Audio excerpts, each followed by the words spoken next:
Hi, my name is Kat Kibben, and today I'm here to teach you everything I know about creating compelling job postings using AI. We only have 25 minutes before we get to our Q&A, so I want to jump right in because I know that this is one of the top 5 things that recruiters are interested in automating. I mean, let's face it, job posts have always been an administrative task. And that's really where a lot of our energy and attention is being focused right now. Everyone wants to take care of the administrative work. And we believe, and a lot of people believe, that that's going to take over the role. 61% of people believe that AI will manage the entire recruiting process before 2030. I like to ask rooms full of recruiters if they believe this is true. And I'll be honest, very few hands go up because right now we're still in that reactionary phase. We're still learning what there is to know. And I got to tell you that maybe I have a different perspective because I think it's possible. I mean, right now, you could go out and buy software, maybe even use free software, and create a recruiting system that was 100% automated. I think it's even probable that candidates would actually really, really like it because 80% of them are getting ghosted when they're applying to jobs. And honestly, even a machine's no is better than a human's lack of response. But I don't think it's likely if we do not address this core infrastructure, if we don't actually take time to get those job postings right, not just moving faster because we're here to get results, not just create more speed toward an outcome that we don't want. Because the reality here is that, from my perspective, job postings are AI building blocks. Without them, I don't believe we're going to get very far in this automation, overhaul, transformation, whatever people are talking about. Because how do you automate assessments if you never define what they need to know? How are we going to accurately compensate people if we haven't itemized the skills they have and the value in the market? What about learning and development plans? The list goes on and on. But the reality here is that the consequences are huge if we do not focus our efforts on creating really good job data. Because ultimately, the impact isn't just on us, it's on the entire organization and the future of so many people. But beyond the data and digits, you don't need to be a mathematician to understand why this is absolutely critical. I mean, have you ever been on the other side of a job post, really hoping that this could be your next great gig? Of course you have. We all have been there. And ultimately, I'm here today because I believe in the power of every person doing something better. That if we all invest a little bit in our knowledge and try to do one thing more successfully that pushes our industry forward, that changes the relationship between candidates and recruiters, that we can actually make the world better, especially when people are looking for work and they're already feeling hopeless. So let me show you how to do that. Like I said at the beginning, my name is Kat Kibben. I am a recruiting consultant that helps teams make hiring more human. Where I focus my energy is on the language we use, whether that's job postings, hiring manager intake, or interview training. How I do that is through keynote speaking and events like this, through done for you services, where of course we step in and take over, and team trainings, where we teach your team how to do everything we do. I don't believe consultants should be in house forever, and I love to be the teacher and guide for teams as they figure out how to do that one thing better. What you'll notice on this screen that's probably a little bit different than most presenters is my personal email address. That's because you might not feel comfortable asking questions about bias or something that's really personal in the chat with a few hundred of your closest friends. I get it. Just shoot me an email anytime. I'm more than happy to help. And don't worry, I put it on this slide too, just in case you didn't grab that screen grab before I moved on. Here's our agenda, and it's big, but we're going to take care of this before the end of this half-hour session. I want you to understand where the data is coming from because you need to know why AI can't spit out great job postings when you're making the business case internally for why you want to make this change.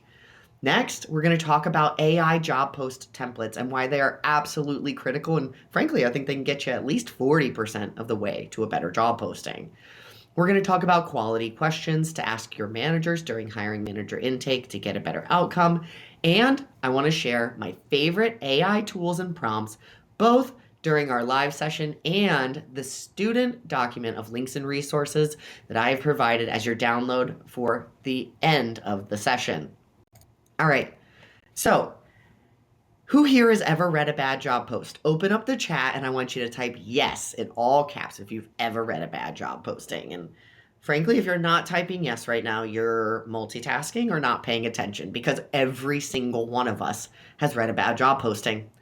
That's exactly why AI job posts are so bad, because how AI works is that it starts by you asking that query, and then it's going to go out and seek data to answer your question, right? But when it goes out and seeks your data, what data is it searching through? You're right. It's all of those old bad job postings that we've all read. You know, the sea of job postings that all sound the same.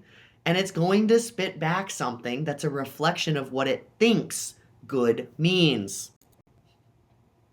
Something like this. I don't need to say a lot about this job post because I'm pretty sure all of us have read a job posting with at least one, if not multiple, of these phrases today. And the issue here is it says a lot without saying anything at all, right? A dynamic self-starter at your company with 1,000 people looks a little different than a dynamic self-starter at my startup with just 3 people working there, right? Fast-paced, totally different world when you work in a time-sensitive business, maybe at a hospital, as opposed to being writers who have time-sensitive work. And the list goes on and on. In fact, just this morning, I Googled some of these phrases. Fast-paced, highly collaborative team is used over 18,000 times on Indeed right now. If you want to stand out, you have to do something different with AI. Here's the other thing you need to be thinking about. AI might not be good at writing job postings, but it's really good at highlighting the bias that already exists inside of your organization. And we've seen this back way before any of you were using ChatGPT or worrying about the future of recruiting in the world of AI, because Amazon gave this a shot and they used all the resumes that have ever been hired at the company to create some type of AI that could select the best people out of a large pile, right? We're all dealing with too many applications right now. So it seemed like an obvious option to stack rank people. But you tell me how we ended up with only male applicants. It auto rejected every single woman because AI uses the data they have, and they already had a bias that wasn't as obvious to the people as it was to the data, in which they were only hiring men. I'm not sure any of you want to switch names with these headlines to put your own name there instead of Amazon. And it is another red flag and a warning to remind you that if you're going to use AI to write job postings, you need to know what good means. Your team needs to be educated on how to use that AI and what bias might come up so that they can interrupt it. Because the reality here is that no technology company is going to say, yes, it was all our fault. We didn't mean to make a mistake. All that bias, that's on us. We will hold the liability. I mean, let's face it, the lawyers are getting better. And the reality is these contracts are being changed every single day to put the liability on you. If you use AI to write job postings, your team has to be trained. But we can still drive incredible outcomes too. And the data says it all. I've worked with companies in rural warehouses in places in Kentucky you've never even heard of to simply change the job title with SEO optimization and drive 31% more qualified applicants to their roles. We saw decreases in time to fill where everyone else was seeing that time expanded, hiring competitive AI talent at technical companies by telling people something they hadn't heard yet. Yes, standing out makes a difference when you're working with highly competitive talent. And that last one, I think that's the one I'm most proud of because all they did was tell the truth. This company was experiencing 50% turnover month over month. And if you've ever been in that scenario, you know how much time and money that can cost your organization. By following these prompts and optimizing just one job posting, they took overall retention and drove it up by over 44% in that role. And that meant they had free time to do everything else better. And that's the point of AI. So let's jump in and talk about how you are going to write a job posting with AI. You probably picked up on this at the last slide, but let me say it again. You need training. There are two kinds of training that every recruiter needs because it focuses on the skills we're going to need in that AI world, not just the skills you have now. Those two trainings are number one, how to do a highly effective hiring manager intake. If you don't ask the right questions and get enough data, AI can't generate great content and predictive results from that. This second training you're going to need is about how to write a good job posting. It's going to teach you about the bias that it entails. They're going to talk about the historical issues with job postings and really how to navigate the change management and the writing portion because let's face it, every recruiter tells me, "Well, I'm not a writer." A great trainer is going to teach you how to translate what you're saying into what you're writing. And that's exactly what my team does is we really focus on that voice to text element because you don't have to be a great writer. You will need some good infrastructure though. And that means, and this is another part of training, is including how to use a AI job post template. I'm always curious, so I'd love if you open up the chat and type yes right now if you have a job post template you're using. And if you're typing yes, you get to skip this part of the homework. Everyone else, you need a job post template. A job post template is going to get you 50% of the way there because it helps with consistency and compliance. And those are the questions I get most often when someone says, I need to change my job post. Those are the pain points we're feeling when we're even thinking about changing them. Just the template can save you. But an AI job post template is a little bit different than your traditional job post template. Here's why. First, it's going to provide prompts and examples instead of Mad Libs. So tell and write exactly what prompt to use in that section, or provide examples that show them the exact format and the tone that you're looking for on that section. It includes real-time audits that say, hey, do you have too many bullets? Hey, is your job post too long? And it's really going to try to catch what mistakes you might be making so that the user can adjust, not just you being the editor all the time. It's going to have editable and locked sections so that you don't have to edit things that shouldn't be edited. I'm talking about that About Us section and anything your lawyers tell you to do. Always do what the lawyers tell you to do. It should be created by experts because here's the reality. If you have to spend an hour editing every single time because your prompts aren't good enough, your template is not good enough, and you can save yourself a lot of headaches by having external help creating those templates. And finally, they are unique to your company. If you want to stand out, you shouldn't be using the template everyone else is using. It should be targeting the talent you want. And here's a great example from a community college who was interested in hiring academic talent that didn't work in academia, right? They wanted people from the outside world to come and teach their students. So instead of following the traditional template that's all about mandatory requirements and education and really long winded descriptions of work, they did something like this where they simply said, here's what you'll do and here's what we're looking for, because they knew non academic talent simply didn't know enough about this industry or this role to understand if they were qualified. By simplifying and humanizing, they gave access and almost instantly saw an increase in qualified applicants outside of academia. Next, I want you to think about your hiring manager intake. If you're not doing hiring manager intake every time, I really want to encourage you that in an AI world, these conversations are about moving your role from order taker to strategic consultant. Let me say that one more time, because a lot of times we go into the hiring manager intake believing that if we just march through this list of questions, we'll get everything that we need, and we just train our team by giving them a list of questions.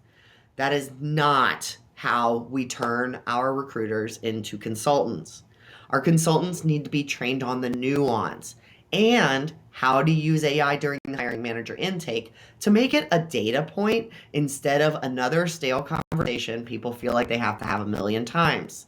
So the first thing you're going to do is make sure you're recording that conversation. Yes, you're just going to ask permission by saying this: I need to record this conversation. I don't write as fast as you talk. That's it. It doesn't have to be a big thing. Next, you're going to upload to your favorite LLM, language learning model, right? And so you can upload this, but make sure you know the privacy details. If it is not for your company, remember that all of the information you're uploading is accessible by anyone. Finally, once you have that information uploaded, you'll be able to prompt the conversation instead of trying to remember everything they said or referring back to your notes to be able to fill in your intake information or get notes on a candidate or create your job posting. However, if you ask the wrong questions, you're going to get bad data. And just like we showed you at the beginning of the presentation, bad data, bad outcomes.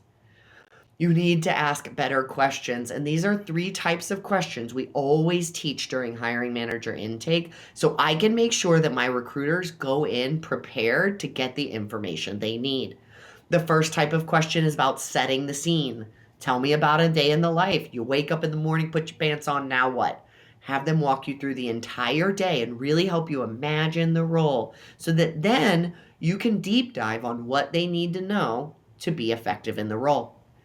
Now, when a manager interjects with a mandatory requirement that maybe is an exaggeration or just preferred, your team needs to be trained to ask questions that create contrast. So, if I have a manager who's really stuck on 15 years of experience, I'm going to say, well, okay, well, what does someone with 15 years know that someone with 10 doesn't? By creating that contrast, usually what the manager says next is exactly what I need. And finally, we always have the summarization at the end. There's 2 reasons why this is important. Number 1, it validates with the manager that you heard what they said. They like this step because it means you know what they're dropping and you know what they're looking for. Number 2, it gives a signal to the AI that this is important and part of the summary. So make sure that you say, let's wrap up and summarize what's most important to you. It gives the AI that little trigger to say, oh, this is something I should absolutely pay attention to. Now you're going to write the first draft, and you think we're going to go and open up ChatGPT, but that's not what I want you to do at all. I want you to actually voice to text what you heard. You're going to be able to come up with something like this. There are 5 things I want to make sure that you include in this section so that the person on the other side gets the information that they need in order to make a decision. Number 1 is the location of the work. All right? No one is taking a job without knowing where they're going, and remote versus hybrid versus in office is still a very real conversation and a decision maker. By the way, hybrid means you are spending some time in the office and some time at home, and in office means all the time. Please don't say hybrid when you really mean you can work at home for 1 day a month. Next, we're going to put the salary because money is always a deal breaker. You can't take a job without knowing how much money you're going to make. The other three you may have heard me talk about before, and they're still just as important in an AI world. It's the impact of the work. Why did I hire you? And this is not a creativity contest. I hire my accountant to keep us on budget. I hire my HR manager to help us hire people and keep us in compliance. Okay? Why did I hire you? Number two, everyday activities. Every day you will. We're going to give them 3 things they must know how to do. And finally, the mandatory requirements. Remember to work backwards from the everyday activities to those mandatory requirements to ensure that it's actually mandatory and not just a nice to have that a manager believes they're supposed to put into their job posting when they're actually causing confusion. And finally, let's talk about auditing and editing your AI job postings. Unfortunately, with our time restraint today, I can't show you all my favorite tools, but I do have a worksheet here today that will give you all of the links. My top 3 favorites, Notebook LM from Google, because it creates a private space and projects where you can update and upload all of these conversations. Number 2, I love my job title generator, which you can find over on the 3earsmedia website so that you can generate SEO optimized job postings, because turns out if nobody can find your job post, it doesn't matter how good it is. And the final one is from Kat Matfield. Kat, just like me, K-A-T, Matt, M-A-T, Field, like the ones outside. Kat Matfield's free gender decoder. Because we do see that by creating different gender coding, we are able to create a more diverse pipeline that includes many different backgrounds. However, this is the point where you also step in. So bring in the tools, but bring in what you know to be best in class so that you can spot AI's favorite biases.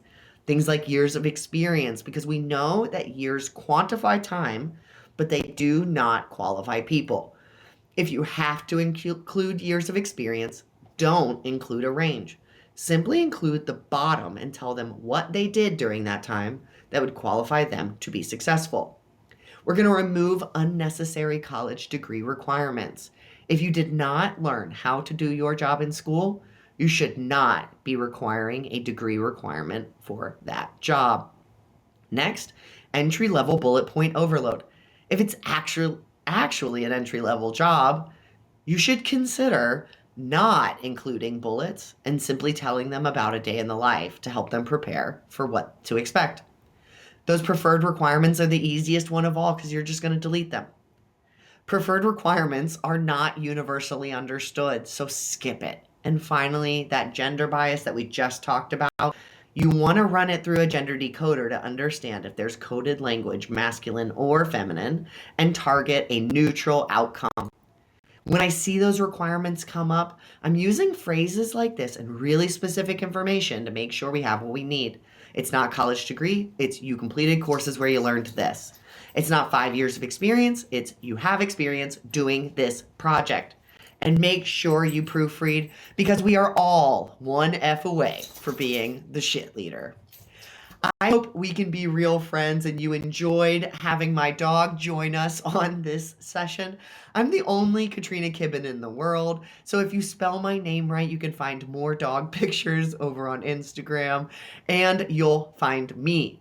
Let's connect on LinkedIn as professional acquaintances so that you can get my daily updates and tips where I'm sharing what I'm learning about the world of recruiting all the time. And of course, I have some clips just like this session over on YouTube where you can see how I'm getting to work. Finally, I learn best by reading, not just listening. So I want to offer you this free guide that will not only cover what we talked about today, but a little bit more of the basics of what it takes to write a great job posting. Let's talk about how long that job post should be, how to analyze your job title, and get those mandatory requirements streamlined. But now I'd love to take your questions before you head to your next session. Thank you so much for watching.